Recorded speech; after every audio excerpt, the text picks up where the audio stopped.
What? Why are you shaking your head? You're welcome.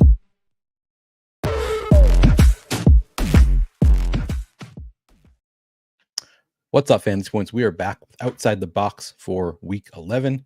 I am here with NFL data goat Scott Barrett. We're going to be going position by position: quarterbacks, running backs, wide receivers, tight ends.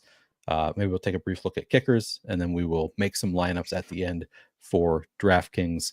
Always a fun show. We're going to start with each position by poking holes or just accepting the chalk. We'll take a look at the chalk, talk about whether we like it or not, and then try and find some galaxy brain outside the box plays for you.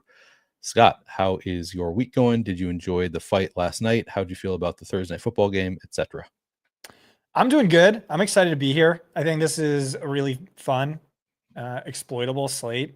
I think we're going to win a lot of money. I'm actually probably not playing this slate. I promised my wife I would do some church stuff with her tomorrow morning. And so, I don't want to be like on my phone at church with, as late news is dropping. And so anytime I've ever sat out a slate, all my plays always crush, and I would have won a ton of money. And I'll say a prayer at church for outside the box viewers, Fantasy Point subscribers. And so you'll have God on your side. So I'm excited about that. Again, I think this is a really good slate. I might make some lineups anyway, and then just hope late news doesn't kill me, but we'll see. I mean, we'll make a few on this show at the very least, so you'll have at least 3 lineups going into it. And the rest of us are just going to have to benefit from Scott not playing this one. We can take advantage of his plays. Yeah, fun. Not the most fun fight last night. I feel like I spent an hour trying to get my Netflix to work. Like it kept freezing up on my screen, and then I finally got it going, and it was just actually I don't think I ever actually got it on my TV. I got it going just on my phone. So I watched it on my phone, and it was a terrible fight. So not as fun as I thought it was going to be. Actually, about as fun as I thought it was going to be. And you said you had kind of the same sentiment. Weren't expecting much from that fight. Yeah. Shout out to my UFC podcast, Go Pada UFC on Twitter, YouTube, Spotify, all that stuff. We had 50,000 units on Jake Paul. So we're up like 25,000 units this week as we head into the UFC card tonight, which if Vegas is right is going to suck, but I think Vegas is wrong and we're going to see some upsets. Cross our fingers. All right, without further ado, we'll get into it. Starting at quarterbacks, Brock Purdy is the chalk, 16% projected ownership. Jameis Winston right behind him at 12%. Those are the only two above 10% projected ownership. To me, kind of hard to argue with it. Like both look really strong. I'm curious how you feel about the ownership here, Scott.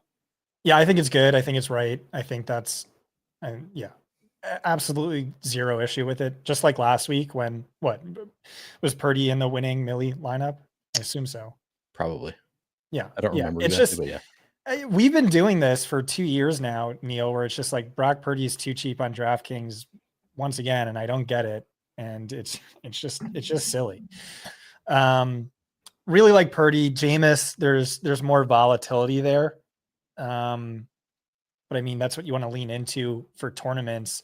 I could see him flopping, but I could also see him smashing. And, if you're going to play Jameis, I think it really makes sense to go with the double. And, Tillman's one of our top point per dollar values on the slate. Elijah Moore is a really strong value. Maybe Njoku, maybe Judy, but that would be my priority. He flopped in his last game, but it wasn't really on him.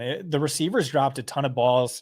The second most dropped catchable air yards of any offense in any week this season. But yeah, you look at those 2 games, he cleared 275 catchable air yards in both games. Those are top 12 numbers across the full season. This is like a neutral at worst matchup. And this is our guy, Neil, like we were looking forward to Jameis all year and we finally got it. And so I like both of those guys quite a bit. I feel like the Jameis Winston experience has been exactly as promised with the over 300 yards and 3 touchdowns and then 3 interceptions the next game. Are you worried at all about like benching risk with Jameis? Like how high do you think that risk is if he does like throw 2 interceptions in the first half? Yeah, not really. And it's just kind of, if he gets benched, he wasn't going to win you a tournament anyway. True. Yeah. Not a huge concern. I guess that there are a couple other quarterbacks that are like borderline chalk. I mean, Bo Nix, Geno Smith are right there at 9%, Drake May at 8%. Any issue with any of those ownership numbers? I don't know. Bo Nix is fine. I think it's a top 5 matchup. I think you can nitpick the upside a little bit. Would really need, I think, to get a rushing touchdown and like a high end rushing yards to be someone who really hurts you. So I probably like him the least of some of these quarterbacks we're going to talk about, but he's fine. Geno, I like a lot. No one ever really wants to play him, and it's kind of weird. He leads all quarterbacks in dropbacks per game in games with DK Metcalf. He would lead the league in passing yards per game. The matchup's not good, but it's just like on raw volume alone, he's a great play, and you can stack him with DK Metcalf and come in with just 13% combined ownership. That seems too low to me. It's really him versus Purdy, but I can see a way where he beats out Purdy, and I think the stack is easier with DK. All right. Beyond those, I just saw. I didn't even know that Kadarius Toney was signed by the Browns. Sean just said Toney going to make his debut. Yeah, that's right. Which hopefully it's not a lot, because I've been planning on playing all of the receivers there. Yeah, I'm not expecting much of a role for. That'd be a bummer if he does end up with like 50% route participation and ruins all the other receivers. But yeah, wouldn't expect that from Kadarius Toney. All right, so outside of those top plays, I mean, we do have Russell Wilson there at 7% going up against Baltimore, who has just been terrible at defending the pass. Any interest in Russell Wilson?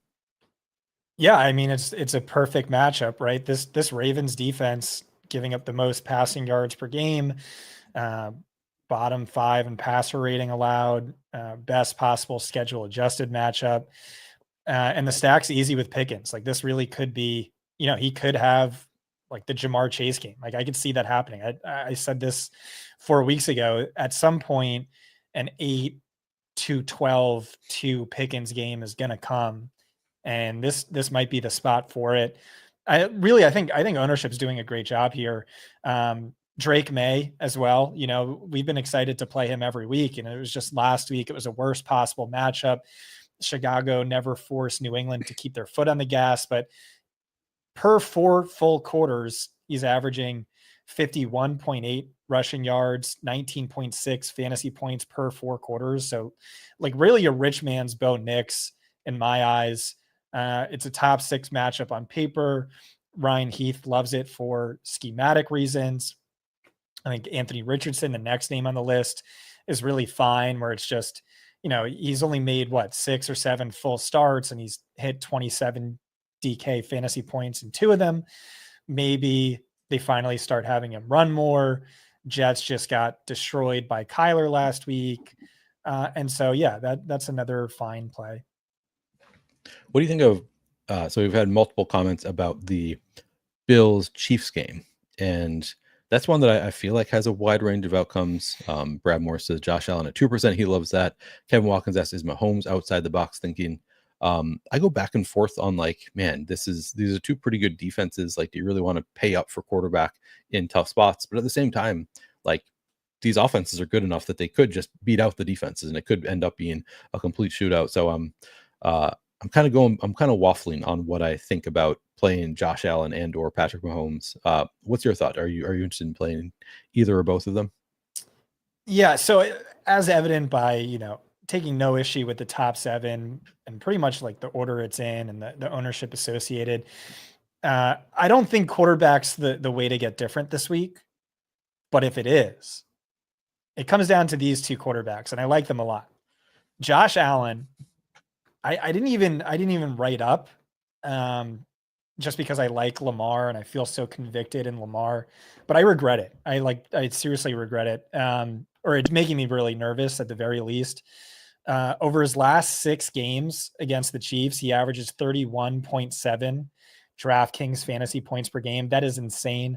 Only one of those games under 27 DraftKings fantasy points. And so this is Josh Allen, right? It's like there was the video we watched where, I don't know, some sideline reporter talked about golfing with Brennan Bean and saying, oh yeah, Josh said he wants to run less this year, maybe about 3 fewer design carries per game. That's the plan. But, there's going to be games where Josh needs to be Superman and all that goes out the window. This is a Josh needs to be Superman matchup.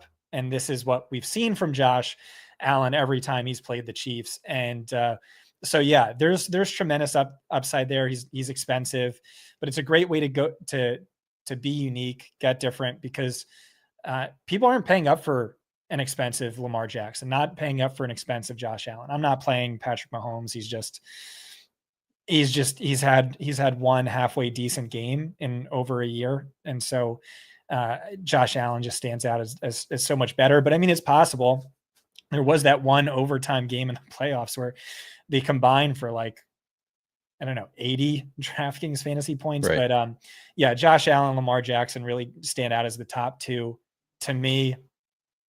I think without Kincaid, without Keon Coleman, with Amari Cooper playing with a cast, maybe it condenses things a little bit further. And yeah, I like Lamar more, but Josh Allen's kind of make me nervous. Is Lamar just basically, he's been crushing it. Like he's averaging 26.5 fantasy points per game this season, just lapping the field in terms of fantasy points, and now coming in at no ownership because of the matchup. Is that basically what it comes down to? Just like he's a stud, no ownership, nothing else to it? Or are there schematic reasons, anything else, any other reasons to like him? Yeah, calling him a stud isn't even doing it justice. He won MVP last year, and he is 2 Super Saiyan levels beyond that this year. He's hit 280 passing yards in 6 straight games. Heading into this year, he averaged just 1.3 280 yard games per season. And so everything you want to look at, rushing yards per game, passing touchdowns per game, fantasy points per game, passer rating, easily leads all quarterbacks over this sort of hot streak. 6 more DraftKings fantasy points per game than the next closest Slate eligible quarterback. And so, yeah, maybe, the matchup's tough, but it's just all he needs to do is what he's been doing. And then there's insurmountable upside if he also has a 50-yard run or a rushing touchdown plus 50 yards, something like that. So I like that. I like the stack with Zay a lot as well. Yeah, hard to argue with that. Tua, I mean, kind of a nice matchup with the Raiders. 6,000, not particularly cheap. Any interest in playing Tua Dolphin stacks? Yeah, I think that's fine as a YOLO Millie lineup, but it's just Tyreek isn't who he's been. Jalen Waddle's taking a clear backseat to Achane. Well, maybe that's how you play it, as Tyreek plus Achane, but I don't know. Tyreek's really making me nervous. He has these injuries. He's just not anything close to what he was last year. And it's I don't know why. So, maybe that rebounds, but it's just been so bad. Yeah, he was one of my flag plant plays that I want to get to, Tyreek Hill. But I have the same concerns. I'm I'm assuming that he's still healthy, but maybe that wrist really is bothering him and stopping him. Yeah, it's a little bit tough to feel confident in, but coming in at low ownership at least, so I don't hate playing Tyreek. I don't think I'm going to play much Tua. I got these bad vibes on Tyreek this offseason. I never really account for sports psychology in my analysis, but it's something I think about a lot, and I'm really interested in. Read some books on it. And it's just what did Tyreek Hill do this offseason? He impregnated 9 different women. Talked about how he wants to be a porn star after his NFL career ends. Yeah. And you hear the interviews, and every interview this past offseason was him hyping up Jalen Waddle. It's oh, Jalen Waddle might be even better than me. And what was he doing the summer before that? He was I'm gonna get 2,000 receiving yards. Every interview, I'm gonna get 2,000 receiving yards. And so I don't know, maybe he's checked out or something. If he has a wrist injury, why is this impacting his route running? Why does he look half a step slower than he's ever looked in his career? I don't know. It's just bad vibes. Yeah, he was just so good last year that I keep on thinking he's gonna at some point he's gonna revert to that. But yeah, the vibes are not great. That is true. My Michael Newman, thanks for the call out. I have not asked anybody to like the video yet, and that is really helpful with the YouTube algorithm. As Michael says, 138 watching, should be 138 likes by now. Would appreciate it if you guys would like the video here on the Fantasy Points YouTube channel. Of course, if you're not already subscribed, highly recommend subscribing to the Fantasy Points YouTube channel. A lot of great stuff here, like every day of the week, I think, posting new stuff. So make sure you are subscribed, and of course, subscribe to the Fantasy Points, data suite, whatever. Wait for Black Friday. We're gonna do something special for Black Friday. So you're not supposed to say that, Scott. To wait a week or two. Yeah, whatever. But you're good guy Scott telling you can wait and save a little bit of money next Friday. Then you can get access to the Fantasy Points Discord, all of the stuff behind the paywall, all that stuff. But at the very least, please do like the video, subscribe to the YouTube channel. All of that is free. Okay. Other quarterbacks, Aaron Rodgers, just the matchup is so good. Looks okay to me at 5,500 against the Colts. Any interest there? Yeah, I think there's real upside there. I mean, Garrett Wilson is popping as one of our top point per dollar value plays of the slate, and Devontae Adams had like the same XFP as Jamar Chase last week. And by first read target share, this is a really condensed offense where both guys are ranking easily top 10 in that stat. And so condensed offense, massive upside, massive potential. The problem is I made this case last week and I was like, it's probably an even better matchup this week, but it's like this Rodgers had the most brutal strength of schedule this season. And like this was easily his best matchup. It was a top 5 matchup by EPA per drop back allowed. And then he just sucks so much ass. And it just really put me off it. I also part of that too was just Arizona not having a great pass rush and the offensive line really being what's held back that offense. But the Colts with DeForest Buckner, that's a good pass rush in my eyes. So not someone I'm super excited, but I mean like a YOLO Millie lineup. I think that's a great play. Yeah, that's a good point. You brought up the DeForest Buckner factor last week, and I think it came into play where they weren't as bad defensively as they had been the rest of the year. So that's a good call out there. I think for a YOLO Millie lineup, Stafford doubles are interesting, or maybe you'd be better off just playing May with Kupp and Nakua, but probably not going to have it, but maybe worth a shout. So Kupp and Nakua would be your double stack. You wouldn't go to like Davis Allen in that double stack, or that. Yeah, that's fine. Yeah, that's smarter. But I'm just thinking Millie more unconventional. No one's going to do it. No, that's definitely true. Triple, yeah, you could triple that up. Oh, you could, yeah, save a little bit of money there. There was another name I was just about to throw at you, and then I forgot it.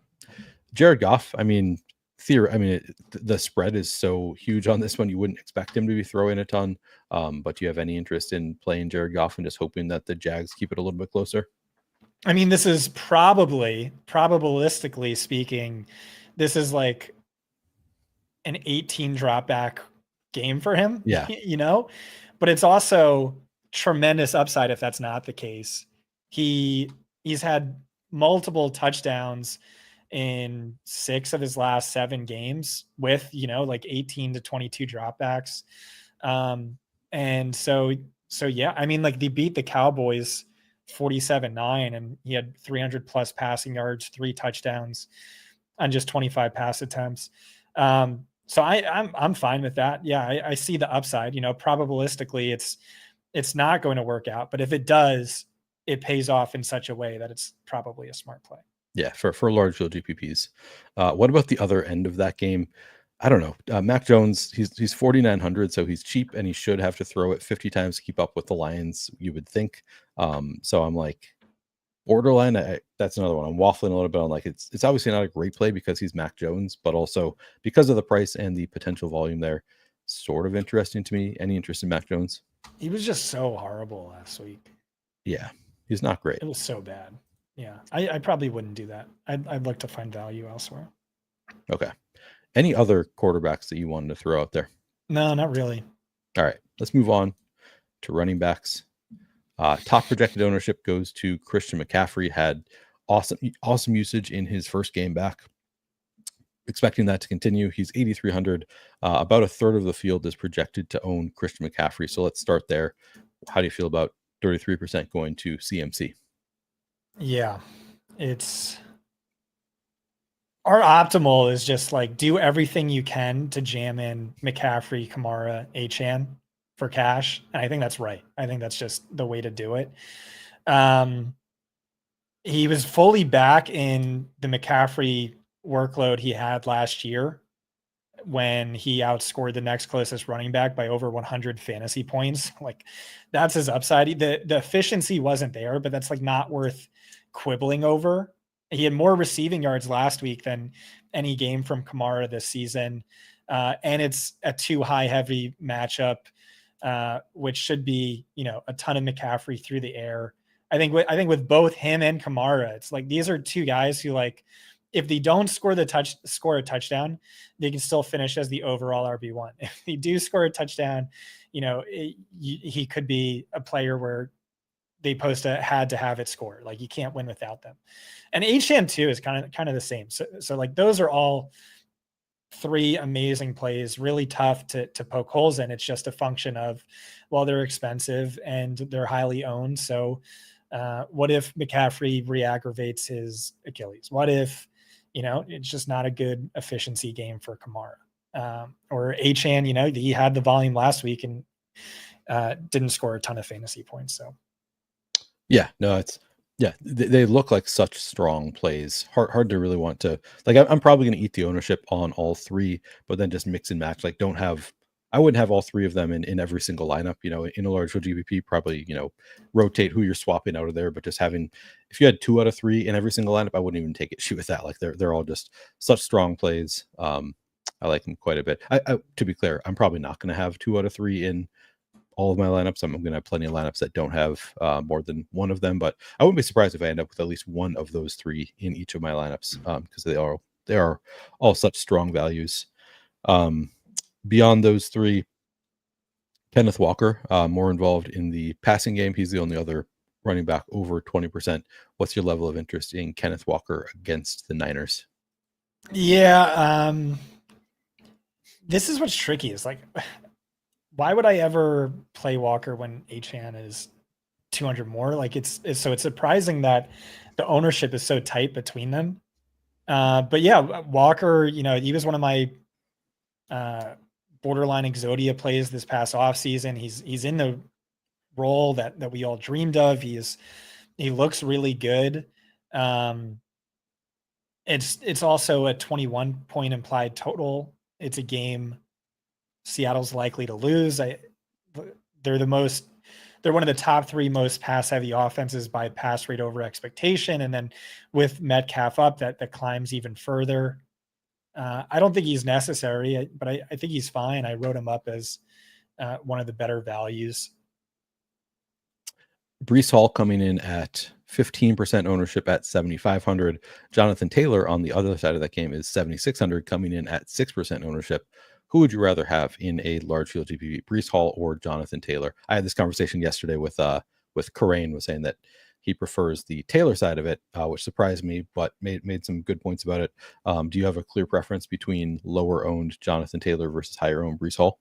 Yeah, I prefer Taylor. He's like super underrated. He averages 18.7 DraftKings fantasy points per game over his last 11, hit at least 17 and 8 of the 11, which is kind of crazy for a guy who doesn't really see a ton of target volume. You can make an argument that the return of Anthony Richardson actually helps him. He's hit the 100-yard bonus in 3 of 4 Richardson games. Yards per carry jumps from 4.14 to 5.15. Jets are a massive run funnel.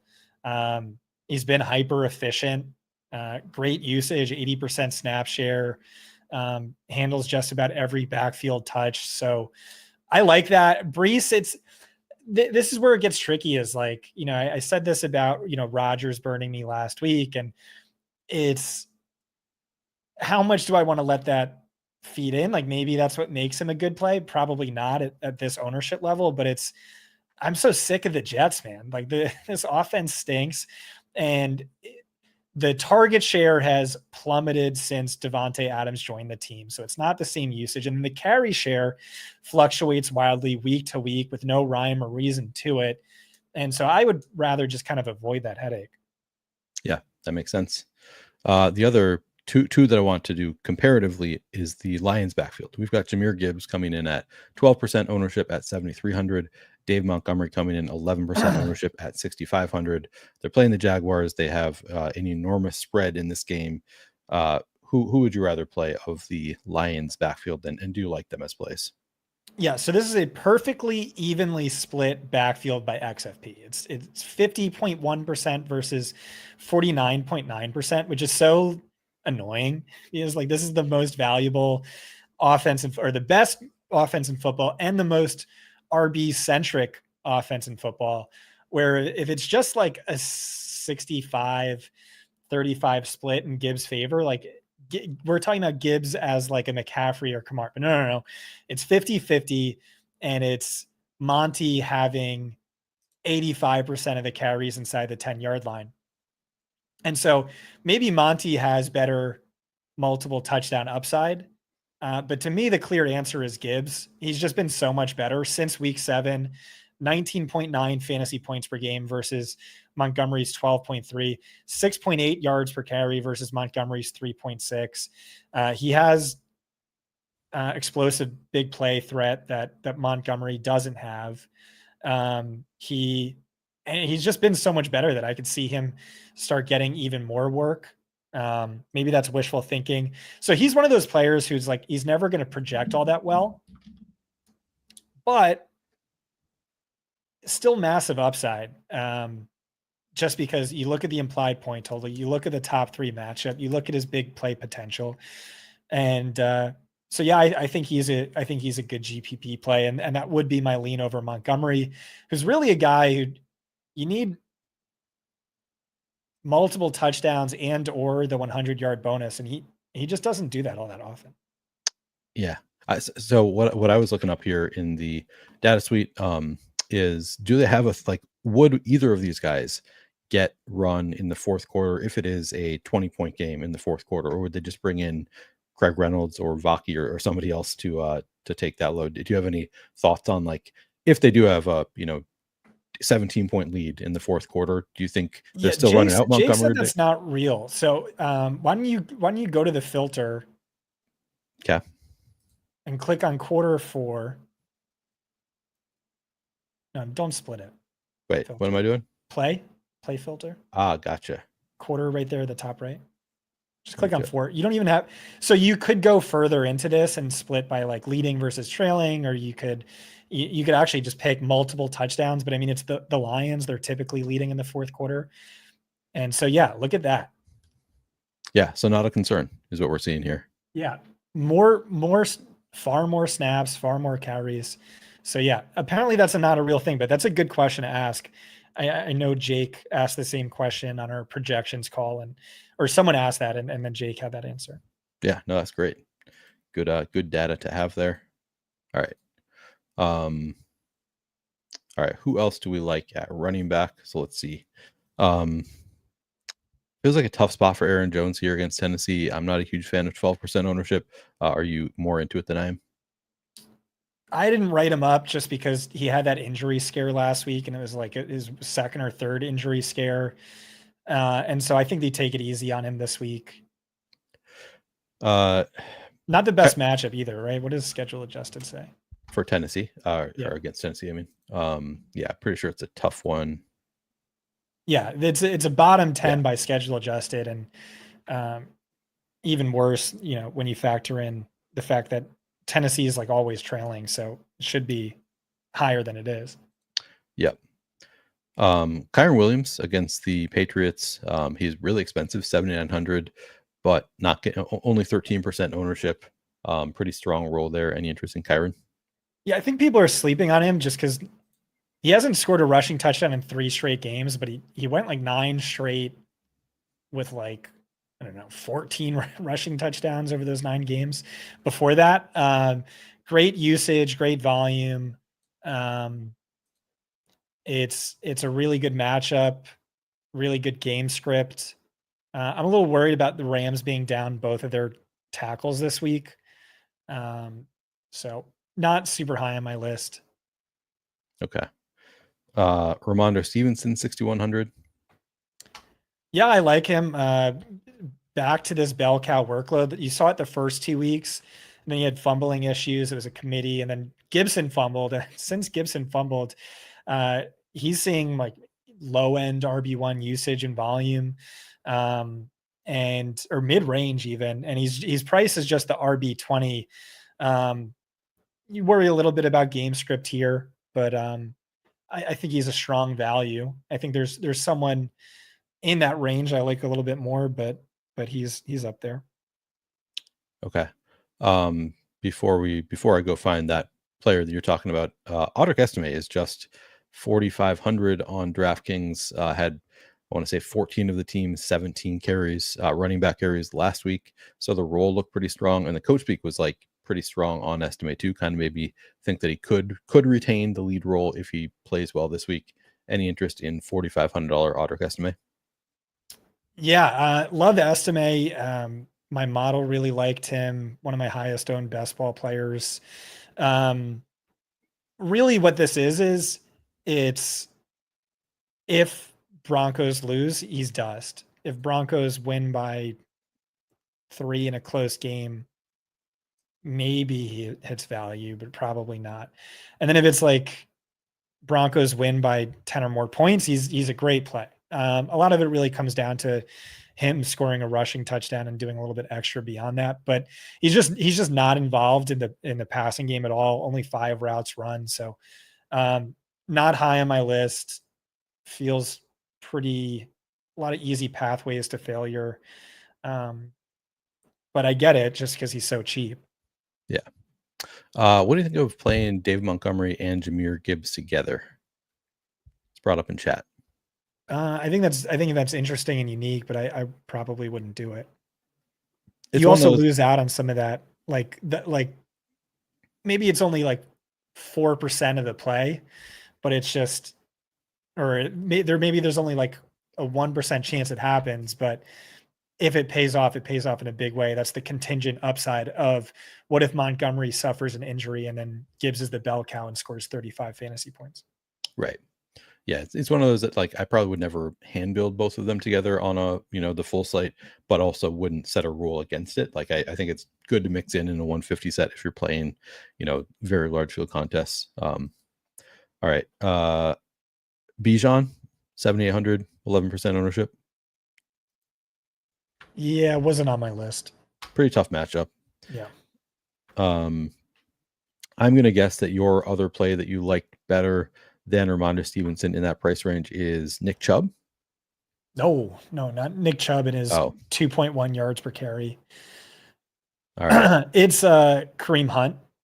Oh, okay. Great roll. Yeah. What's his ownership showing at?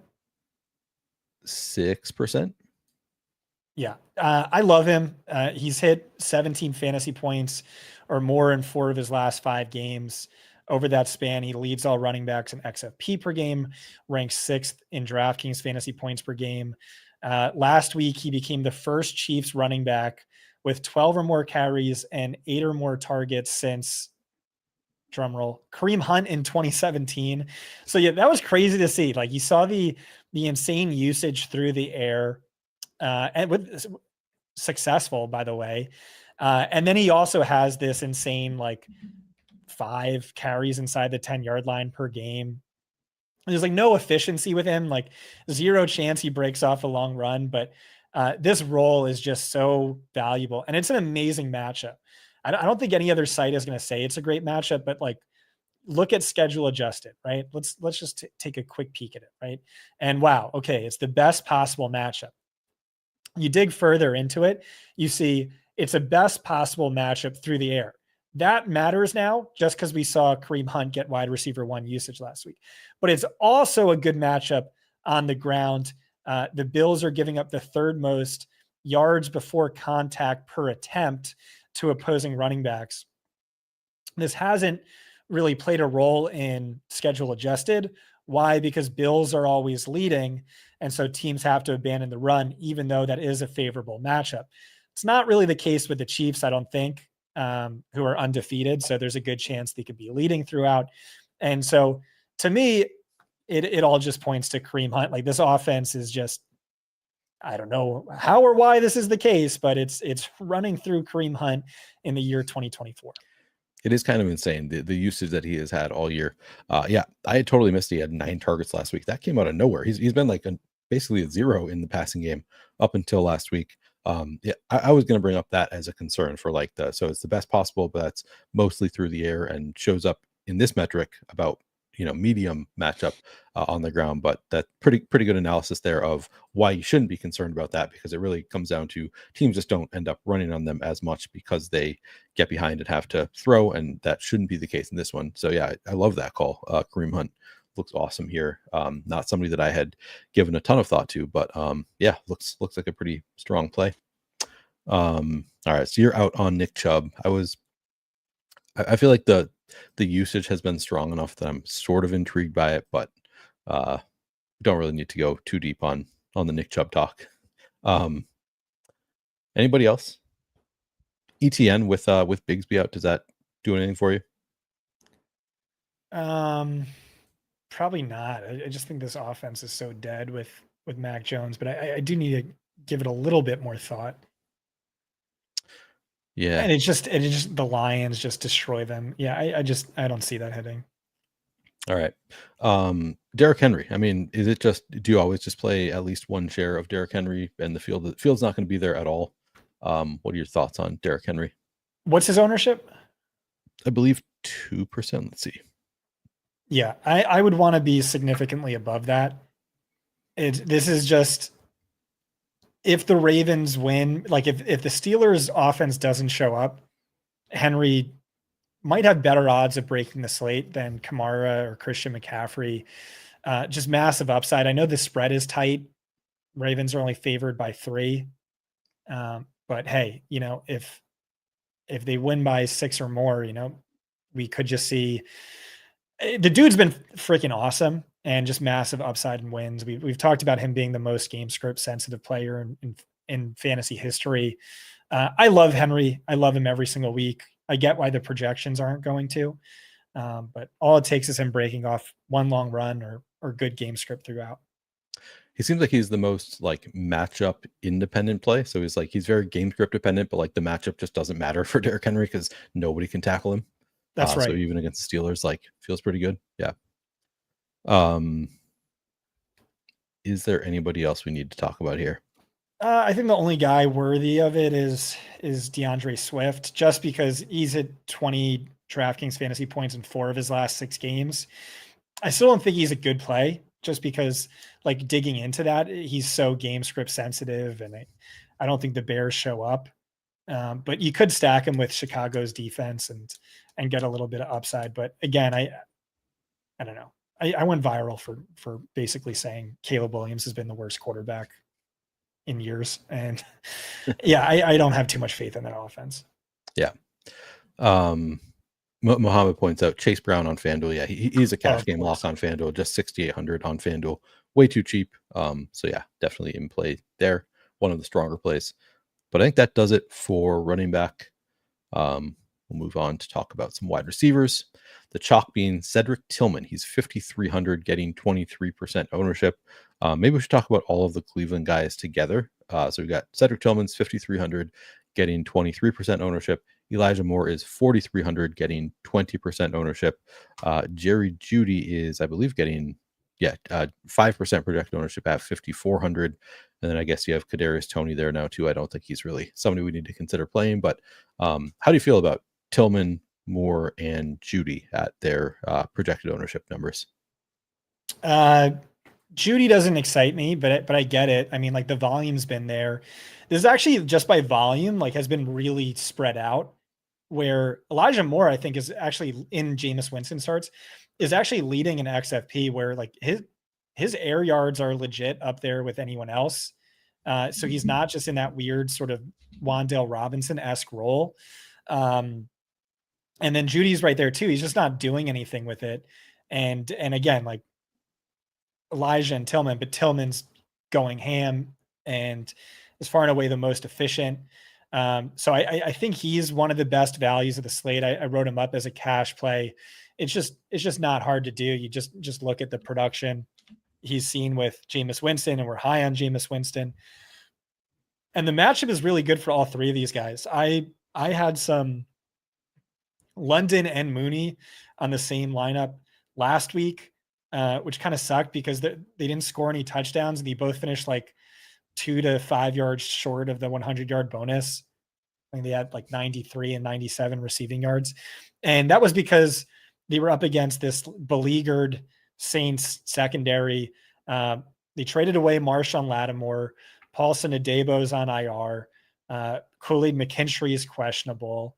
So it's a great matchup on the perimeter for Tillman and Judy. And then in the slot, Elijah's up against a guy who's started one game over the past 3 years. So a lot of upside for Winston, a lot of upside for these pass catchers. I think you want to be dub stacking Winston. I think the best way to do that is Tillman plus Elijah. And I think Tillman's your best bet for one-offs. Okay. Yeah, I like honestly all four of them. Judy to me is just like, if he's going to get 5% ownership, like he's great leverage on his teammates, and he's still 19 targets, like just behind them in terms of target share, leads the team in route participation. This is just the past 2 games with Jameis Winston as the quarterback. So to me, even though everybody agrees at this point that he's just a guy, like getting virtually 0 ownership with really strong usage, I'm kind of into it as far as a large field, just like low own play. But you really can't poke too many holes in any of them. I mean, just 4,300 for Elijah Moore looks great. Tillman, probably the best of the receivers. Would you say Tillman's the best of these 3 receivers, or do you disagree with that? No, yeah, I definitely agree. What's the ownership though? Again, can you go back to that? Yeah. So ownership is Tillman 23%, Elijah Moore 20%, Jerry Judy 5%. I wouldn't fear a chalky Tillman just because there's so many guys in this 5K range who project almost just as well, if not better. Yeah, looking by what we have, project even better. Hey, give me 1 second, Neil, if you don't mind. Okay. Yep. So I think all of the Browns receivers are in play. They all sort of are their own unique plays in that Tillman is the chalkiest, but also probably the best receiver of the group.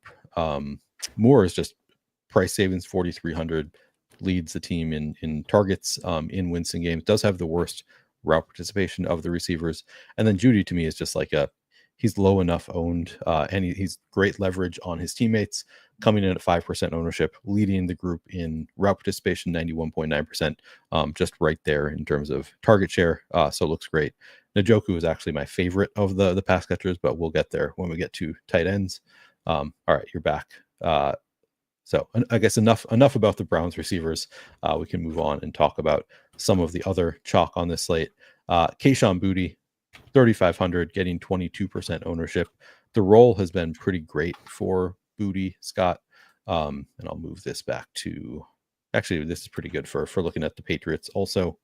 Maybe I'll throw in week 10 in there also. Because the last 3 weeks in particular, it has been pretty great for Kayshon Boutte in terms of usage. 85.5% route participation in those 3 games, 17 targets. How do you feel about Boutte? What was his ownership? 22%. Yeah, and how much is Hunter Henry? Like, I don't know that I like him more than Hunter Henry straight up. Like, so Henry is 3,900 projected for 17% ownership. Oh, okay. All right. Well, yeah, I mean, he's fine. I think that's too high what the ownership is. He's led the Patriots in routes run in 3 straight games, leads in air yardage share, leads in XFP per game, but he's done nothing with that volume. And like, it's so like, sure, it's team highs, but this offense has been so spread out. It is a great matchup. It's also a bad schematic matchup. So he's not someone who strikes fear into my heart, not someone I'm all that excited to play, but I think there's good value plays elsewhere. Okay. Oh, you know who's 3,500? Dawson Knox. I think he's chalky too, but I'd rather play Dawson Knox. Yeah, I guess we'll talk about that when we get there, because I'm torn about Dawson Knox a little bit. I'd rather play him in the flex than Boutte, I think. Okay. Jawan Jennings is the cover photo, I believe, of this the thumbnail for Outside the Box today. He's 5,300, getting 21% ownership. I know you have been you've liked Jawan Jennings quite a bit in past weeks. I think this is the highest ownership we've seen. How do you feel about Jennings this week? Yeah. How much do you think Kyle Shanahan regrets paying big on Brandon Ayuk?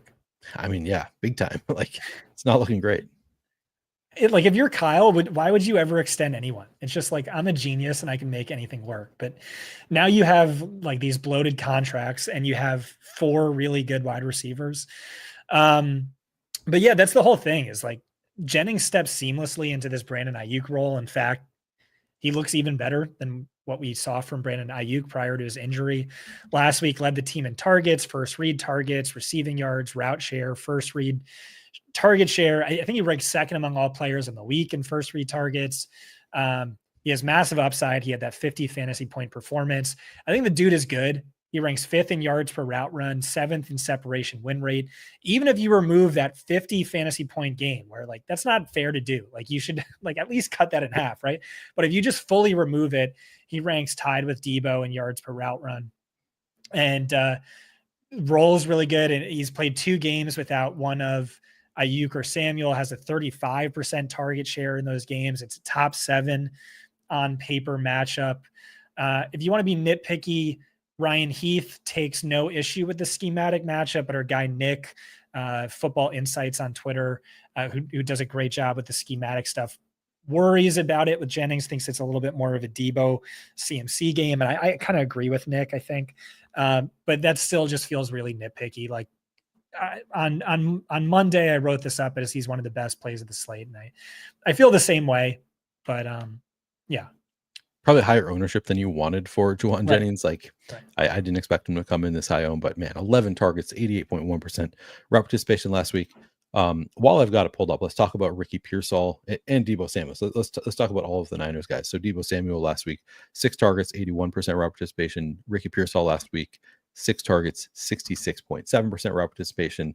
As far as the ownership goes, we have Debo coming in at 9%. We have Pearsall coming in at 4% at 4,900. I don't know. What's your level of interest in Debo at 9% or Pearsall at 4%? Yeah. I'm not playing Pearsall. But I like Debo. He kind of feels like a bet against Jennings, which I'm fine with. But I mean, you could also, this is like a reason why Purdy chalk is so enticing, is because Debo's a value. Jennings is a value. Right. Kittle has unmatched upside at the position. CMC is, maybe the best play of the slate according to our projections. And so you really can't go wrong. And that's a spot where I envy the optimizer bros, as opposed to you and I, who are hand builders, or at least we are on this show. Yeah, on this show we are. Yeah. But yeah. So we talked about Debo's without Brandon Ayuk splits for a long time, where without Ayuk, he's like a highest end wide receiver 1, comparable to like Justin Jefferson, and not even this year's version of Jefferson, but last year's Jefferson. And so it's like, how much does that matter now with Jennings sliding into this Brandon Ayuk role and playing so well? If those splits are real, he should be $1,500 more. But even if not, he could still easily hit like underrated upside, top 7 matchup against the Seahawks. Nick saying, too high heavy defense. Ryan saying Seattle kind of mixed things up too much to really trust that. Nick saying, yeah, well, they've done it more recently. Buccaneers did that last week with CMC back, and that's how they played them last year. I don't know. It's all nitpicky, but I can see Debo going off and hurting the Jennings chalk, or maybe they're both chalky, so it doesn't matter. But ultimately, just I think Jennings is a better play, but I could see Debo being the one who hits this week. Pearsall at 4,900 and 4% ownership. What's your level of interest in Pearsall, if any? Minimal. Okay. All right. Getting back to the chalk. So we've gone over everybody over. Actually, we still have 2 more over. Actually, no, 1 more over 20% that we have not touched on. That being Jacoby Myers, who has had pretty awesome usage without Devontae Adams in the lineup. He's getting 20% ownership though against a tough Miami defense at 5,600. How do you feel about Jacoby Myers? Yeah, I love him. I think I wrote him up as the best wide receiver play of the slate. And, you know, we've hyped him up for a while. You look back at his last 5 games. Remember, he missed some time with injury, but week 3 scored 21.2 fantasy points. Week 4 led all players at all positions in target share. Week 5, he had that really bad ankle injury that caused him to miss multiple games. He played through it, drew Patrick Surtain's shadow coverage on 50% of his routes, still caught 6 of 9 targets for 72 yards. Week 8, bottom 3 matchup against the Chiefs, scored 17.2 fantasy points. Week 9 had 105 of the team's 198 receiving yards, over a 33% target share. And then with Minshew in that game, it was like a 50% target share. And so, yeah, I think he's an awesome play. Maybe you could quibble with the upside, but I wrote him up as the best point per dollar play of the slate. Yep. 36 targets in 4 games without Devonta Adams, 90.9% route participation. Looks pretty great. Tomas sent a super chat, so we can respond to that. He asked, trade Neighbors for Debo in 0.5 PPR. Scott, you're a Giants fan, right? Can you what are your thoughts on Neighbors with the quarterback situation up in the air for the Giants? Do you want to make this trade? Sorry, a little technical difficulty. I ripped my headphones out, but I can guess what you're asking. Yeah. I might be the wrong guy to ask for this, just because like I hate the Giants so much. Because I preface that with okay. I preface it with, you're a Giants fan, right? And then you say I hate the Giants so much. Okay. So no one hates the Giants more than someone who loves the Giants. Neighbors is seeing literally the best usage and volume in fantasy points data history. It is insane. Highest first read target share ever, highest target share ever, highest XFP per route. It's crazy. And like the craziest thing about it is this dude is so good. He actually is deserving of more volume. Like you look at it by EPA per target. He's one of the most efficient wide receivers in football. Wan'Dale Robinson ranks dead last, by the way. Fuck Wan'Dale Robinson. I've made that known on this show. Dead last. Stop throwing the ball to Wan'Dale Robinson. If there were a first downs over expectation stat, I'm pretty sure he would rank worst of any player in NFL history. But you lose Andrew Thomas. This offense is like, it just seems totally non-viable. And you've seen the impact on Neighbors where it's really dragged his production down. And I think that kind of sticks. I think I would prefer Debo, partially because it's half point PPR, more touchdown upside, etc., rushing touchdowns even. So I think that would be the lean. And I appreciate you, 1, asking the question, 2, asking it from Europe. Yeah, must be. That's pretty cool. That is pretty cool. And it goes without saying that we're talking about season long. Obviously the equation is entirely different if we're talking about even a keeper league or a dynasty league. Like it's Neighbors by a mile in any of those types of formats. Yeah. All right. Moving on with we still have some like kind of chalk. We've got Cortland Sutton coming in 16% ownership, Khalil Shakir 15%, DeAndre Hopkins 15%. So let's just talk about those real quickly. Do you have any interest, or what's your level of interest in Cortland Sutton, Khalil Shakir, DeAndre Hopkins? Yeah, I don't know if the chalk is just killing it this week, or if maybe it's Darren baking in our projections, or if this is uniform across the industry. But I think Sutton's an amazing play. So he was like a massive positive regression candidate through the first 6 weeks of the season. He ranked 13th in XFP, but 37th in fantasy points. These last 3 weeks, entirely different story. Ranks 4th in XFP, 4th in DraftKings fantasy points. One was a best possible matchup against Baltimore. One was a top 12 matchup against Carolina. But last week it was a bottom 2 matchup against Kansas City. And he earned it. Like he balled out. He led all wide receivers in ass last week, average separation score, which is crazy for Cortland Sutton, who is like known as a contested catch guy, never known as like an elite route runner. But he's balling out these last 3 weeks. I think it's a really good matchup. If you look at our wide receiver versus cornerback, some people are going to see AJ Terrell and get a little scared. Don't be scared. This isn't the AJ Terrell of 2022 and 2023. He is getting beat badly this season. Falcons are giving up the 4th most fantasy points per game to wide receiver 1. So I see this as a really strong matchup for him. All right. Khalil Shakir. This is, and so like this, my double spy lineup's been killing, which like isn't great for our outside the box plays, but this just shapes up for such an easy chalk week where, you have the big 3 running backs and then you have all this 5K wide receiver value. That's going to be tough to beat.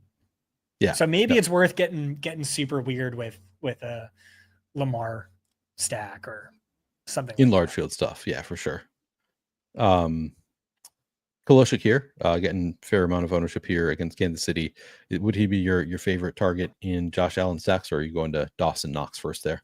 I would go to Dawson Knox first. I love Shakir as a player. Like, he's one of my favorite players. Like, any stat you want to look at, he is the most efficient wide receiver in football over the last 2 seasons by EPA per target. He's like averaging, like, every time you target Khalil Shakir, the Bills are basically putting 1 point on the scoreboard. That's how efficient he's been, which is so incredible. But it's like a very low ADOT roll. I still not like amazing volume, amazing route share. I question the upside. So I doubt I'm going to have too much exposure to Shakir. No Keon Coleman, but Amari Cooper does return this game. Scott, I got to ask though, why did you not allow me to draft Khalil Shakir 14 spots past ADP when we had Josh Allen in best ball? Come on, Scott. Killing me. I know. Well, I mean, like, how many spike weeks does he really have, Neil? He doesn't have many. Yeah, he has not shown a ton of upside. So it may have been the correct call. That team is, I believe, down to 2nd now in terms of my highest scoring best ball team. So losing Godwin, man, that hurts. Barrett shit team is letting us down. Yeah, Damn. Losing Godwin definitely, huge factor there. All right. DeAndre Hopkins at 15% ownership seems like a lot to me. What do you think of that? No, I think it's good. I mean, the dude was 40% owned last week, and he's only $300 more, something like that. And so I didn't like him last week because he was going to draw Patrick Surtain's shadow coverage, which he did. But I mean, like 4 catches, 56 yards on 5 targets against Surtain. Like that's pretty good. Issues being he's still not quite a full-time player, 59 to 62% route share the last 2 weeks. I also think he's the clear number 2 behind Kelsey. Like, I'd much rather play Kelsey in the flex than play Hopkins. But it is a slot funnel matchup against Buffalo. And so, if this is a shootout, he could be a really good play. Not super high on my list, but I get it. He's in play. I like this question from Alonzo. He asks, is there any concern about Juju coming back for Hopkins? Could that affect Hopkins at all? Oh, dude, I don't think so. Yeah, I think Hopkins is just like clearly better than Juju, so I'd be a little bit surprised if it has much of an impact. Amon-Ra is sort of interesting because it's like the nut matchup, but also the spread it's like 16.5 point spread or something between Detroit and Jacksonville, and he's 8,000. How do you feel about 11% going to Amon-Ra St. Brown? Dude, he has 7. He has a touchdown in 7 straight games. Damn, and he's going to extend it this week. There's like no chance he doesn't extend it this week. But he's also not the same player. Like, his yards per game is basically cut in half. But like you said, it is the nut matchup. Like, it literally couldn't be better. Sam Laporte is out. Jacksonville is giving up the most schedule adjusted to slot wide receivers, and it's like twice as high as the next closest team. It's a 30.5 point implied total. It is a perfect schematic matchup. And so I could really easily see the Amon-Ra St. Brown of old showing up in this game. Even with or without, like, even if it is like a 22 drop back game for Jared Goff, St. Brown could still hit. But no, you have all those issues as well. So not someone to have a ton of confidence in, but the upside's there to warrant exposure. You talked about potentially wanting to do double stacks of Matthew Stafford. Puka Nacua coming in at 10% ownership at 7,300. Then you have Cooper Kupp coming in. Man, where is Kupp? I might need to search it. I might need to use your trick here. I think he's 7%. Okay. 7% at 7,500. Do you have a preference between Puka Nacua and Cooper Kupp? And do you want to play them together? Probably not. clear preference being Puka. So Puka and Cup ranked tied for third in targets per route run. But if you dig deeper and like you factor in Puka being off the field, it's clear Puka's the wide receiver one. In their 2 full games together, 42% first read target share, 20.7 XFP per game, would rank top 2 among all wide receivers, whereas Cup is just 36th in first read target share, 11th in XFP per game. Puka is probably going to draw Christian Gonzalez's shadow coverage. And I kind of waffled back and forth on how much that matters. Ultimately, I decided it doesn't matter, or at least it's like way more offset by the fact that this is a perfect schematic matchup for Nakua and not Cup. And so, yeah, Puka projects as one of our top values, and I can't help but agree. Yeah, looks pretty awesome. All right, what else do we want to talk? I mean, Garrett Wilson, Devontae Adams. So as long as we're doing pairings, you have a preference between those two. Both Garrett Wilson coming in at 10% projected ownership, Devontae Adams 7% projected ownership. Garrett Wilson 7,100, Devontae Adams 7,200. So both, about the same price, getting a little bit more ownership going to Garrett Wilson. Who do you like better, and do you like them as plays? Yeah, I prefer Wilson. I think we're the only site that has Wilson projected with more fantasy points than Adams. But he leads all wide receivers in XFP per game since week 5. Has 3 more targets than any other player. Adams has out targeted him in back-to-back games, but again, like it's so condensed that it's really good usage and volume for both. Ultimately, it's just Adams kind of sucks this year, like by fantasy points over expectation, by ass. He's one of the worst wide receivers this year. And so I have significantly more trust in Wilson. I also think that means there's a chance we see him, the target share tilt even more in his favor, but Adams still helps in that you can't double or bracket Garrett. Good schematic matchup, good on paper matchup. I prefer Puka, but I like Garrett. Okay. George Pickens, we already talked about when we were talking about Russell Wilson. Would you play him much without Russell Wilson, or do you like them better? Do you like him better paired up with Wilson, getting 10% ownership at 7,000? How do you feel about Pickens? I love Pickens. I would play him one off. I'm totally fine with it.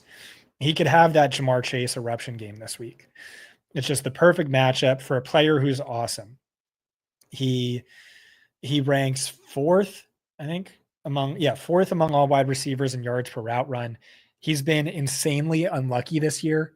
He's had a minimum of 35 fantasy points negated due to penalty on the flukiest shit that's like bound to regress. And so like he's already, I don't know, like a $7,800 player, right? If you factor in that fluky BS. Also, by the way, much more productive with Russ, which makes sense given what Russ is good at is, chucking it up to the moon balls, the deep shots, trusting his contested catch archetype wide receiver like he did with Sutton last year. And it's just the perfect spot. So I love Pickens. Yep. I think he could be a slate wrecker. I was going to go separate this out so we could see yards per route run, but I'll just take your word for it on Pickens being great. Oh, I forgot to set the qualifier. Yeah, I was getting there, but it's taking too long. So I'll just move on because we have other wide receivers to get to. Devon Vele, I don't know, kind of a nice role, 3,900, decent matchup with Atlanta. How do you feel about 10% going to Devon Vele? Yeah, I have no interest. Okay, that's easy. I think Jay called him like tall Wandale Robinson or something. Oh no! And then it's also Sean Payton just messing around with route shares every week outside of Sutton. Yeah. So you don't love Tyreek Hill as a play. So this is, to me, I'm like 6%. He's only 7,400. Nice matchup. I really want to get to some Tyreek Hill, want to get, at least double the field on 6%. But you're concerned that he might just like not be the player that he was last year. And this is real and we can't expect him to revert back in that way. How do you feel about 6%? Yeah. Jake is on that. Jake is excited about that. He wrote him up and then I think I actually deleted it. but I get it. It's Tyreek Hill, etc. It's just like he's burned you every week you've played him this year. I'm siding with Jake on this one. It's okay. I understand the hesitation there. It's just just given the price, and like I think he still has the ability to just break off one of those plays. He hasn't really broken off those like 60-yard touchdowns at all this year. Maybe he has once and I'm forgetting, but like he hasn't done much this year at all. I still think it's possible for him. The target share, do you think the target share is like down because of the wrist? Maybe they're just not focusing on him as much. I don't know. I understand the concerns, but at 6% ownership in a nice matchup, I feel like this is maybe the best spot to attack him. 7,400. Yeah. All right. Any other? Do you want to play Curtis Samuel at 3,300, or is that out the window now with Amari Cooper back? I mean, he's cheap enough that I get it, but I won't be playing him. All right. He had what, 8 targets last week? Yeah, he had awesome usage last week, but now they obviously things change with Amari Cooper back. Let's see. Yep, 8 targets on 78% route participation.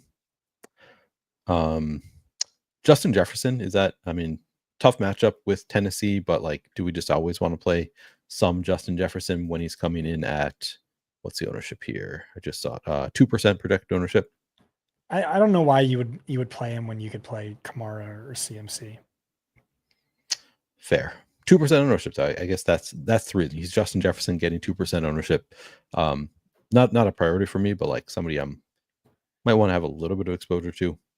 Yeah. Your guy Pop Douglas seems to have kind of taken a backseat now to Kayshon Boutte. Do you have any interest at 4,700? Maybe in a May lineup, but not really. Okay. It's no, fuck him. It's a reverse slot funnel. It's a bad spot for him. Okay. You mentioned DK Metcalf earlier when you're talking about Geno stacks. He's coming in at 4% ownership. Is he the only Seattle receiver you have any real interest in?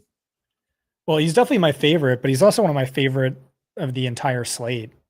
If you gave him just 1 receiving yard in his last game, which makes sense because he missed the entire fourth quarter with an injury, then he would have hit 100 receiving yards in 4 of 6 games, averaging a would-be 19 DraftKings fantasy points per game, which would rank second best in the entire slate, better than Justin Jefferson's 18.9. It's not a great matchup on paper, but it is like a great matchup for him. Metcalf leads the league in deep targets per game by a wide margin. And the 49ers have been pretty vulnerable deep. They're also down their top cornerback, Charvarius Ward. So he's one of my favorite wide receiver plays of the entire slate. But we're going to get to, I think, at least one more guy where I say the same thing. Okay. Zay Flowers is 6,900. You talked about wanting to play some Lamar. I assume Zay Flowers would be your number one spot to get to with Lamar. Is that true? Yeah, with or without. I 2% is shocking to me. It was 10% when I saw it last night, and I wrote him up as he's one of my favorite GPP plays of the entire slate. So 2% is even more insane. It's just like, this is who he's been, a GPP killer, where he averages 24.7 DraftKings fantasy points per game in his top 50% of games, bottom 50%, only 6. But I mean, immense upside if you get that game where it hits. And then even if you just like look across the full season, but you take out that week 7 game he got hurt, it's 15.7 XFP per game, 16.6 DraftKings fantasy points per game, 26.6 target share. All of that, top 7 numbers on the slate, makes him look a little bit cheaper than he is. We think Joey Porter Jr. is going to shadow Rashad Bateman. It's an ideal schematic matchup, or best possible schematic. I think he goes crazy this week. I think he's an awesome play. 2% is silly. Was he the receiver that you're talking about wanting to get to after Metcalf? Okay. Yeah. Nice. Jaden Reed, he's 6,400 in a really tough matchup with the Bears. I am not inclined to go there, but now I've heard multiple sharp people talk about wanting to get to some Jaden Reed because he's shown massive upside and he's only getting 2% ownership.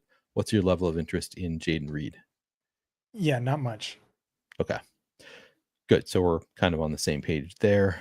JMO 5,800. Any interest there? No Sam Laporta. I don't know that affects JMO that much, but obviously Yeah, I'm not on matchup.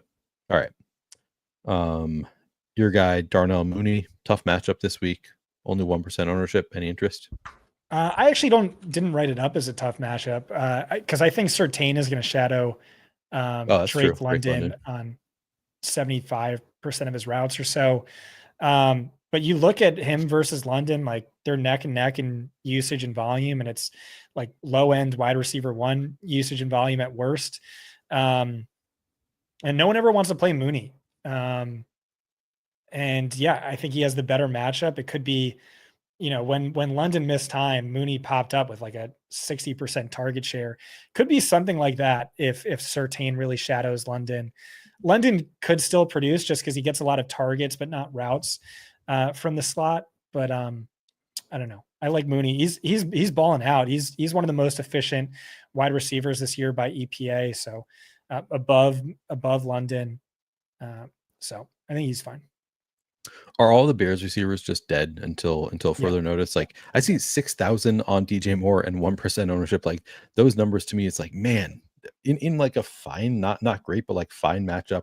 If you had given me those numbers a month ago, I would have been like, I'm jamming this play, and now it's like kind of tough to get there. At 1%, he's maybe like playable for me, but yeah, it's been rough for the Bears. Yeah, it's a bad offense that's really condensed. Yeah. I've not seen anybody else that I'm super interested in. Do you have any other names you want to throw out there? Calvin Ridley deserves a shout out. He's just been a beast since DeAndre Hopkins got traded. 3 games, 100 receiving yards per game, 20.4 fantasy points per game, 34% target share. Those are top 3 numbers. It's also different usage where he's running a lot more intermediate routes rather than deep stuff. So that raises his floor. I think Will Levis could just like totally implode against this Vikings defense, but usage and volume should be great. He's going to finish top 5 in first read target share this week. I know that. Vikings are actually a favorable matchup on paper for wide receivers. It's just like, I don't know. How bad is Will Levis this week? Right. All right. We were asked about Marquez Valdez. It's the last name on my list, Neil. I hate it. I hate it so much. Man, he had 3 targets last week on 59.3% route participation. You and I talked about this during the slate. After he started going off, you were like, man, I missed big time on MVS. And my response was he had sub 50% route share last week. He's been in better spots throughout his entire career with better quarterbacks. I thought it was sort of unpredictable that he got there. But maybe he is. Is he ascending into the role that was vacated by Rashid Shaheed? What is your level of interest in MVS this week? Yeah, I kind of like him. I can't help but kind of like him. 1% ownership. To your point, we have a 7-season sample of him sucking ass despite playing with prime Aaron Rodgers and prime Patrick Mahomes. He only saw 3 targets last week, 50-ish% route share. But YOLO, I think he could be Rashid Shaheed light in this offense. Derek Carr stinks, right? He's like Anthony Richardson-esque. He does one thing really well, and he's kind of bad at everything else. The one thing he does really well is he might be the best. He might have the best deep ball in all of football. On throws 30 plus yards in the air, he has since 2022. He has like a league high 17. Patrick Mahomes only has 3 over the same stretch, and it's a perfect schematic matchup for MVS. The Browns are a top 5 deep funnel, and so yeah, I could see him being Rashid Shaheed light. He's not a good play. But I mean, 2% ownership, he's fine. Yeah, I guess you've somewhat sold me. Since I'm playing a lot of stacks of that game, I think he probably makes sense in game stacks in particular. Yeah. Brad says if Winston and Tillman are good chalk, then MVS is a great play. I think he's a fine play. That my take is you've convinced me that he is a fine play this week, even at limited route participation. But also Steven makes a good point. He says, no, there's a law that MVS only gets 1 game you want per season done over. So that's my other response there is that MVS just can't, have multiple good games in a row. No, I think he's totally fine at 2%. Jalen Waddle, I sort of thought about just as a like, if you want to go YOLO, Jalen Waddle is like, he's a better player than MVS. He's a full-time player in a great spot. We haven't seen it yet, but he's got that burner speed. I didn't even write him up, but sort of intrigued by 1% ownership going to Jalen Waddle. Any interest there? No. Okay. Fair enough. Anybody else? I don't believe so. Yeah, nobody's jumping off the page at me. So we can probably move on to tight ends. Maybe, I don't know. I was gonna say one of the Colts if you're playing Richardson, but I don't even know that I have a good lean there. Yeah, I don't love it. C Money says Mac Hollins also affected by Amari Cooper returning, so I don't really know that Mac Hollins is going to have much of a role. I don't really see the upside there. Do you have any interest? No. Okay. Let's move on. Look at tight ends.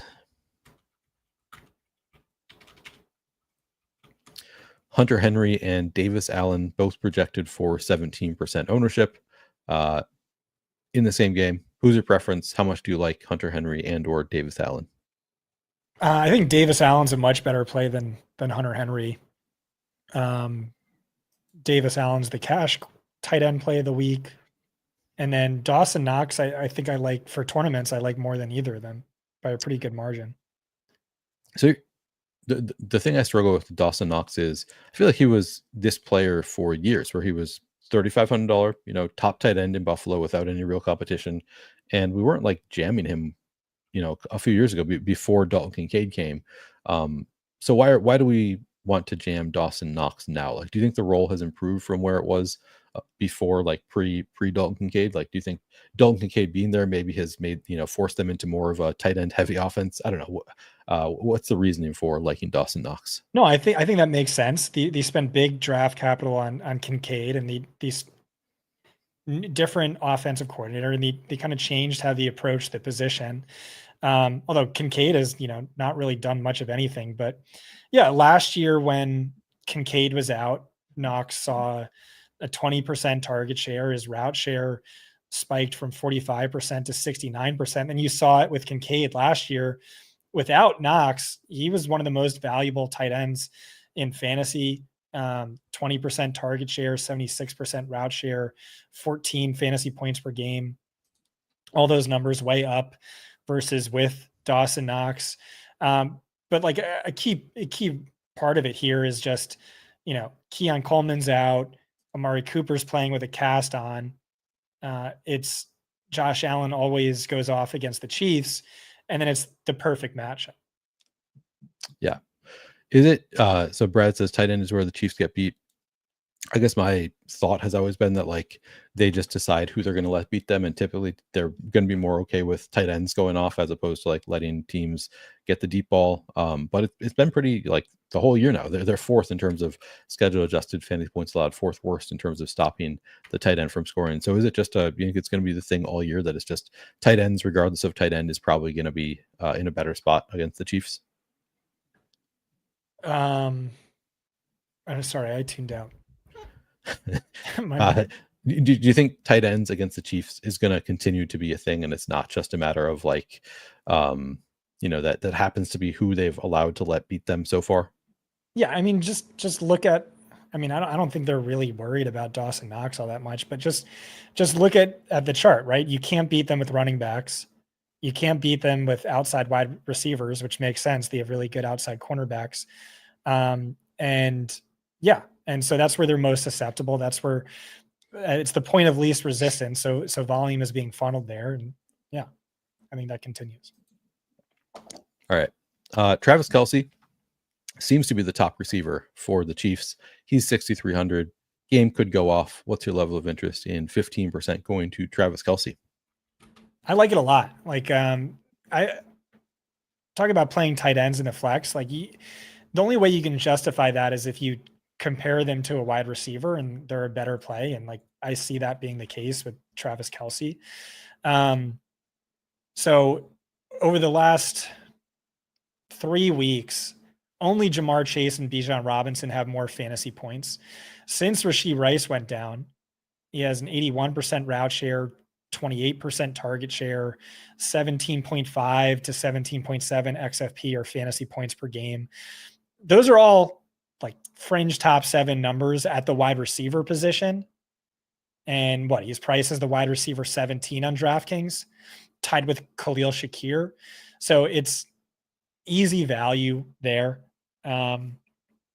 It's maybe a neutral matchup. It's maybe a not great schematic matchup, but Kelsey historically owns the Bills. So I don't know. I think he's a great value. I think he's a really strong play. I would be happy to play him in the flex spot. Yep. Same page. Jonnu Smith getting 13. We have, 7 tight ends getting over 10% ownership here. Jonnu Smith getting 13% at 3,800. What's your level of interest there? Well, I mean, he leads the Dolphins in targets and receiving yards since week 5. He's putting up like mid-range tight end 1 numbers over that stretch, and it's a top 5 matchup. I just don't really trust it.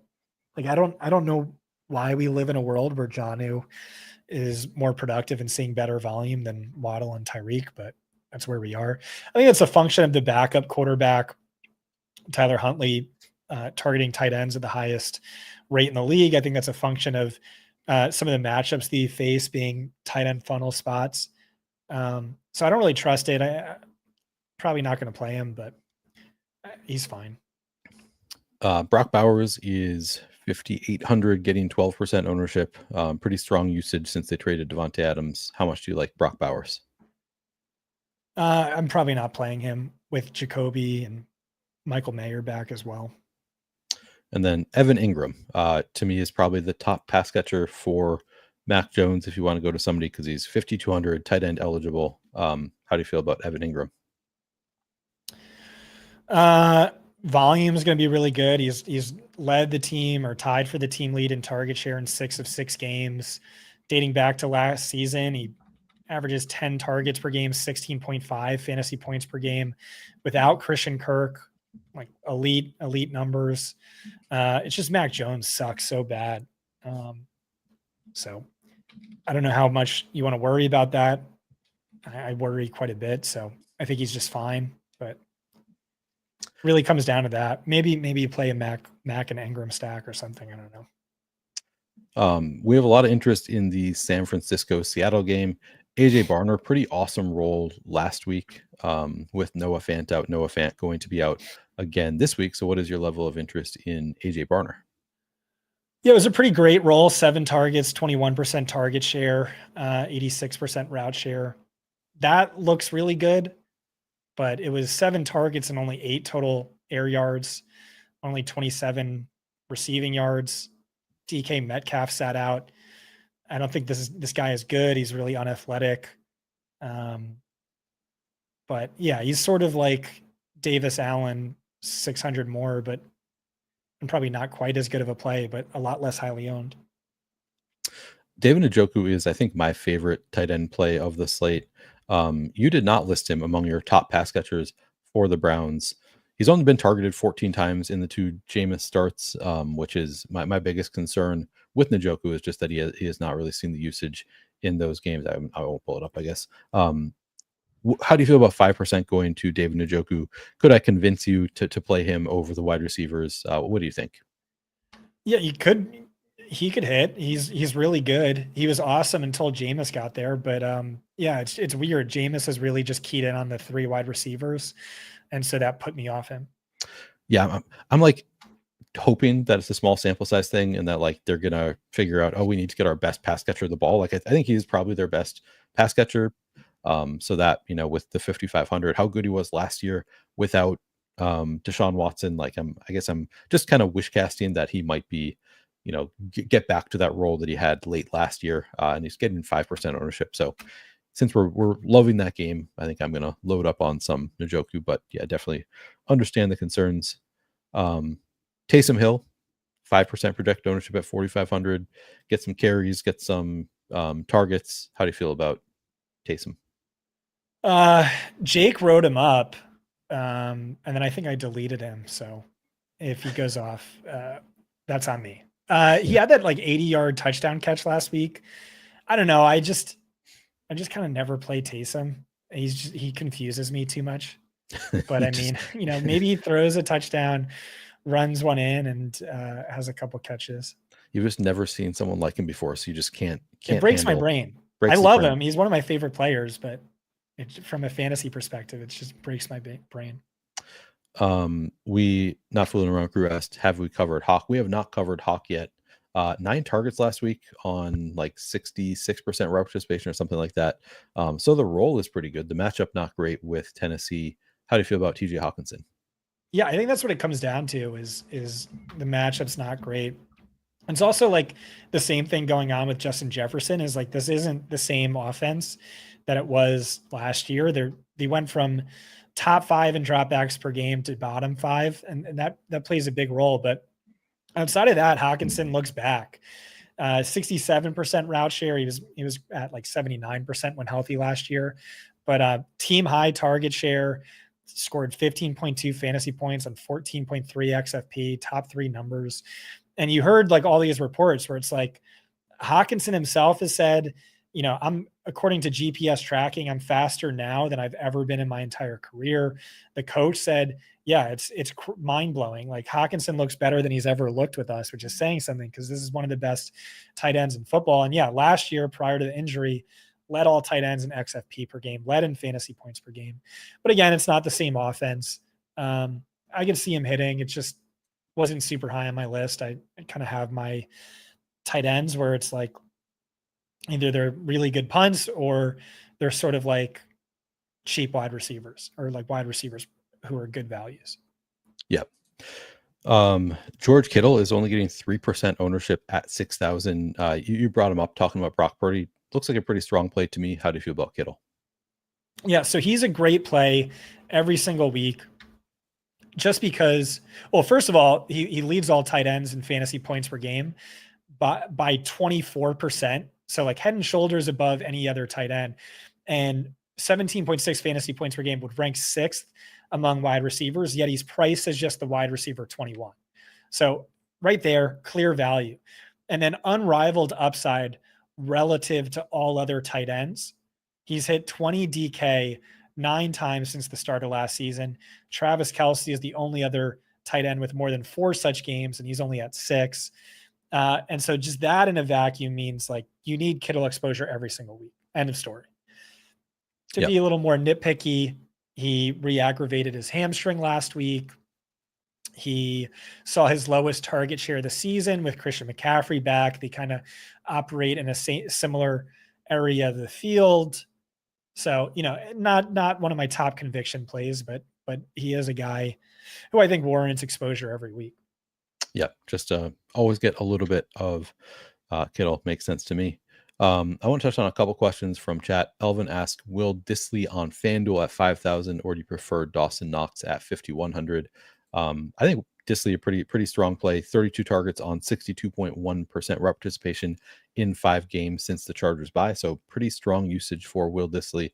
How do you feel about Disley at 5,000 versus Knox at 5,100 on FanDuel? And do you think, would you play some Disley?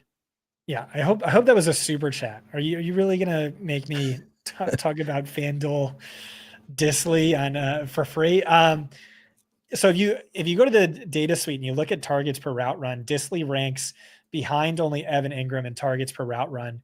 Among all players last week, only Puka Nacua and Devontae Adams had a higher first read target share. So that's crazy. Those are like 2 stats that are really important, really predictive, really powerful. They just don't really matter here because the Chargers rank bottom 3 in dropbacks per game. And then Disley had like a season high route share, but it was still with Hayden Hurst, but it was still only 61% route share.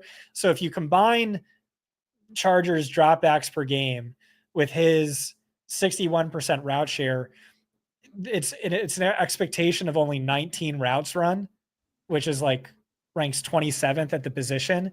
So I just don't trust him. I know other sites had him as like a cash play on FanDuel. I wouldn't go there. I think he's only like 500 cheaper than Ingram. I would much rather play Ingram. So not super high on my list. Don't really trust Disley. Don't really right. trust any Chargers. Also, did not write up Lad McConkey as a cash play on FanDuel. Okay, so you're just not a fan of going to those Chargers on FanDuel. All right, Not unless fair you enough. play Herbert, which you could do. He's a fine value over there, but outside of Herbert, no.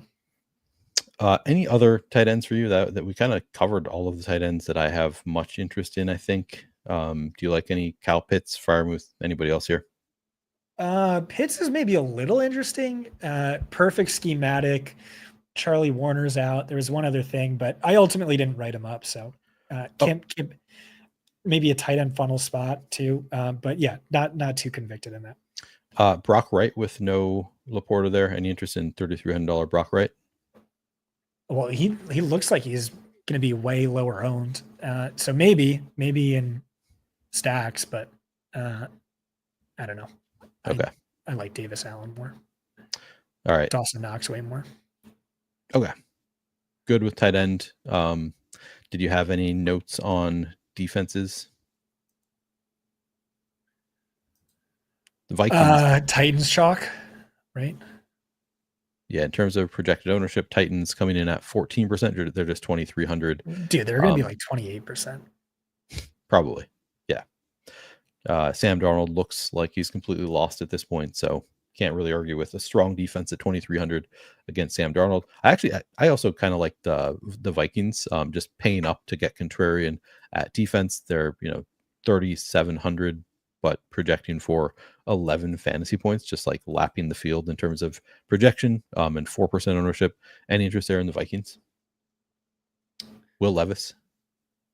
Yeah, it's a lot of money to spend on a defense, but yeah, if one were to hit, it should be that. I mean, click on point per dollar. They actually might be number one or top three. Yeah, number two. Yeah, that's a good call. Yeah. So both defenses from that game look strong. All right, are we ready to make some lineups? Hell yeah. Hell yeah. All right, let's make some lineups. Do you want to start with the first one or should I? You start. All right, I am going to start with Jameis Winston. I'm going to throw in Njoku. I hate to do this to you, Neil, but I'm going to be grumpy. Is it possible for me to go urinate really quick? Go urinate, yeah. You go urinate. I will finish this lineup by the time. No. I want my cut of the million. All right, fine. Back. All right, I'll continue building this lineup. I got Jameis at quarterback. I'm going to throw in David Njoku. Like I said, maybe I'll wait and let Scott choose the wide receiver that we throw into this one.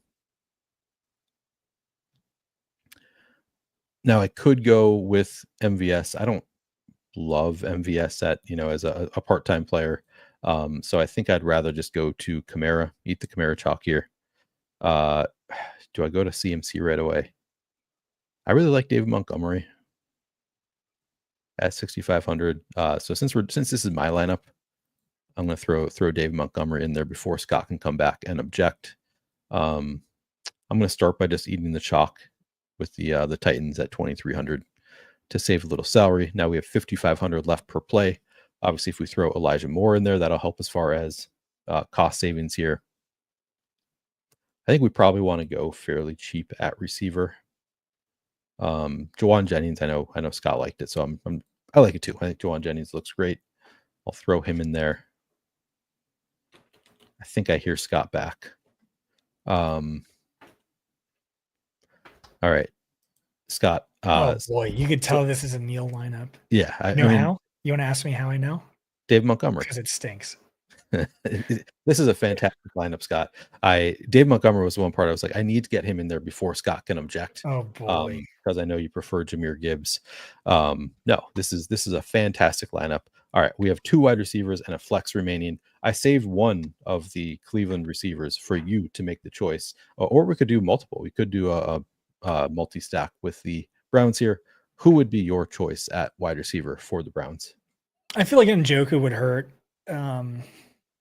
Elijah more than Tillman, so I'd play Tillman. Okay, nice.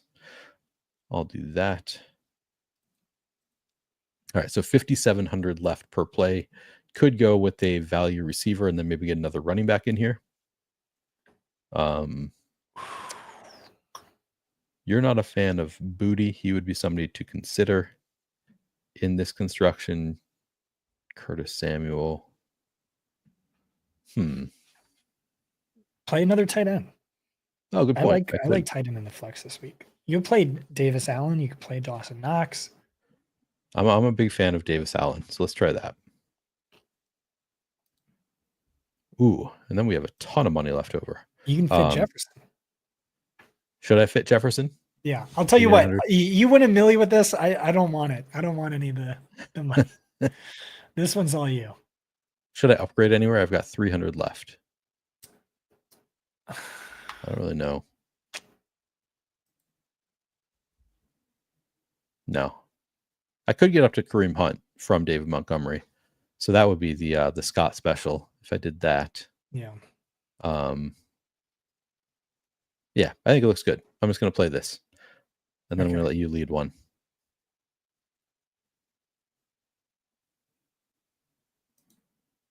All right. Can you import the lineup you just made? And then you're going to make me just clear the whole thing? I can't wait to see what you're... Okay, I imported it for you, Scott. All right, take out Jefferson. Take out Montgomery. Take out Njoku. Take out Davis Allen. All right, this looks good. This looks good. Like I said, you need a Jameis dub stack, so we're gonna throw Elijah in there, my guy. All right, there you go. We'll eat the running back chalk. So McCaffrey and Achane. This is probably a double spy lineup, guys. Or I just say double spy because that's the most expensive tournament I entered, but it's like, smaller field expensive. And look at that. We could fit Dawson Knox. My lineup is going to destroy my Jameis double is going to destroy your. I love it. I love it. Let's but mine's a lot chalkier than yours, to be fair. It is. So mine is going to win a milli. Yours is going to min cash. So congrats on your main cash. Do you want to start another? Do you want to do like something weird, like Josh Allen, Lamar, or something like that? Ooh, yeah. Whichever one you want. Not fooling around crew asks, not fooling around crew asks, wait. I thought this was Neil's lineup. I made my lineup first, and then Scott made me make a second lineup that would be his version of the same type of stack. Is what we did there. Watch, it's going to be some combination of the two that is the optimal. Let's do that. Yeah, that would be frustrating and not that shocking. I mean, Russell Wilson, we could just do that, but let's try a Lamar, playing it from the Lamar. Let's do two more lineups. Let's do a Lamar, Allen, and then let's do a Purdy or Geno. Okay, let's do a Lamar one just because that one's going to be super contrarian. Kind of makes itself. You throw Zay in there, you throw Pickens in there. Boom. Now we don't have much salary left, so now we got to go real cheap with our remaining plays. I think Davis Allen just throw in probably here. Yeah. Yep. Let's throw Knox in there too, baby. Yeah, that's a good call. All right, Davis Allen, Dawson Knox. Now we've got 55-25 left. We've got two running backs, wide receiver, and defense. Titans, Jacoby, Kareem. Titans, Kareem Hunt, Jacoby Myers. 7,500 left. Achane 7,200. Or Gibbs, or So now we have 300 left if we wanted to upgrade Hunt to Kenneth Walker or Titans defense to somebody less chalky. Anything else you want to make a pivot to? Or is this just it? Click on Myers. Do we want to go up to, who is it? Sutton? We could. Yeah, we could go to Cortland Sutton. Yeah, I would do that just to make it fit perfect, even if I kind of like Myers more, to be honest. You just want to use the salary cap? Yeah, it just makes me feel good. All right, there you go. And you got I don't know if there's never mind. I was thinking that we had correlation there, but no, there's no correlation with Tennessee defense. Looks good. So we got Lamar stacked up with Zay Flowers. We got George Pickens coming back. So nice correlation there. Not a ton of correlation outside of that in this lineup, but I think it's a good mix of some chalk and some super contrarian. I mean, we start with Lamar Jackson. It's okay to then jam the chalk after that. And we didn't really. So looks good. Looks like a strong GPP lineup. All right. You want to do a Brock Purdy? Do you have a preference as far as where to start quarterback? I think you're muted.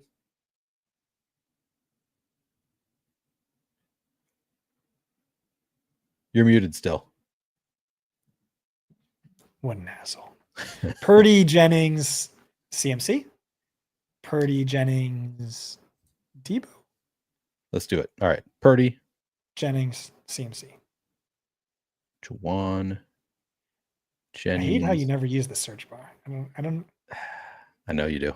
Because if I'm scrolling, you're like impressive with how you scroll and get to the guy. Where I know the prices. Like I know most of the prices, so I just scroll to the price rather than.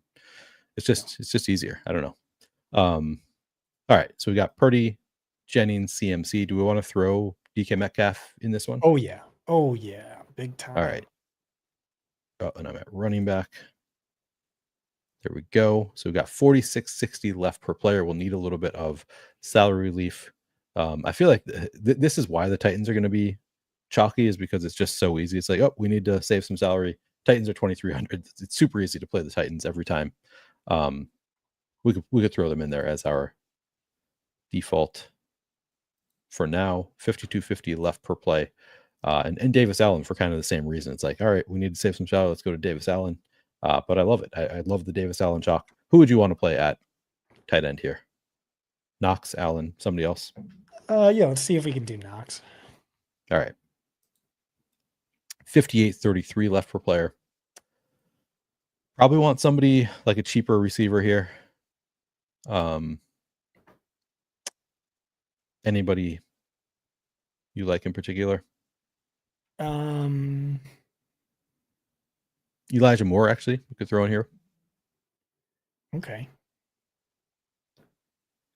Let's circle back on that. Let's play Hunt.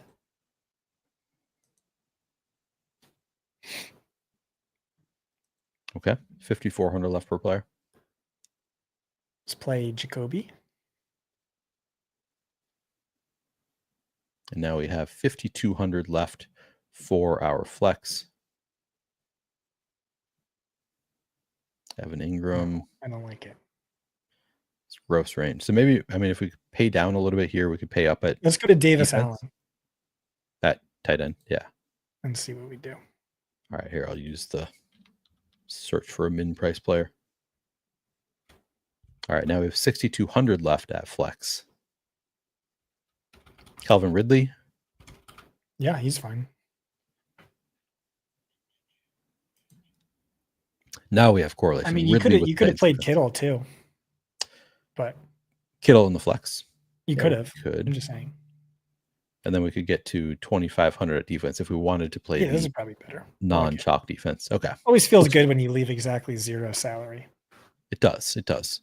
So we've got Purdy double stacked with Christian McCaffrey and Juwan Jennings. We have DK Metcalf on the bring back on that one. We've got Kareem Hunt one off, Jacoby Myers one off, Davis Allen one off, Calvin Ridley, and the Titans defense. We zeroed it out. Looks good to me. There you go. 4 lineups today for us, Scott. 2 of them very, very similar, but kind of fun. I think this is a good set of lineups here. Feeling good about it. All right, that's going to do it for this show, Scott. Do you have anything else coming up this weekend? Where can people find you? Where can they find your work? Fantasypoints.com. Hang out with us in Discord. Watch my show with John Proctor tomorrow morning. My thoughts really kind of, I don't know, a lot changes from Saturday night to Sunday morning. A lot of news can change things, but I do my lineup building Saturday nights. So I don't know. I feel like you get the best of me Sunday mornings. Yep. Not Fooling Around Crew asks whether we actually play these lineups. And yeah, I enter all of the lineups that we make. And we've had some success. We haven't had any looking like they're going to win the Millie this year. We had 1 or 2 of those last year where I thought we had a real shot at something big. We've had some that did really well in the early afternoon slate and then kind of didn't do as well later. But yeah, we've made some lineups that have done fairly well in the Millie this year, not quite to the extent of last year. All right, that's going to do. I'll of course have my Sunday Night Football article up at Fantasy Points sometime tomorrow. So you can find that at Fantasy Points. And then I'll be on my YouTube channel, The Flannelverse, doing a breakdown of the Sunday Night Football slate as well, about 85 minutes prior to lock of Sunday Night Football. All right, that is going to do it for this show. If you haven't already, please do like the video, subscribe to the Fantasy Points YouTube channel. You can hit that notification button if you want to get alert when the shows go live. And of course, if you want access to anything at Fantasy Points, if you want to watch Scott's show tomorrow, you can use promo code OTB25 for 25% off. Although Scott did give you the shout out that maybe you should wait until Black Friday if you want to get the best possible deal. That will be coming out soon. All right. Thank you guys. Thank you, Scott. We will catch you next Saturday for Outside the Box Week 12. See you then. What? Why are you shaking your head? You're welcome.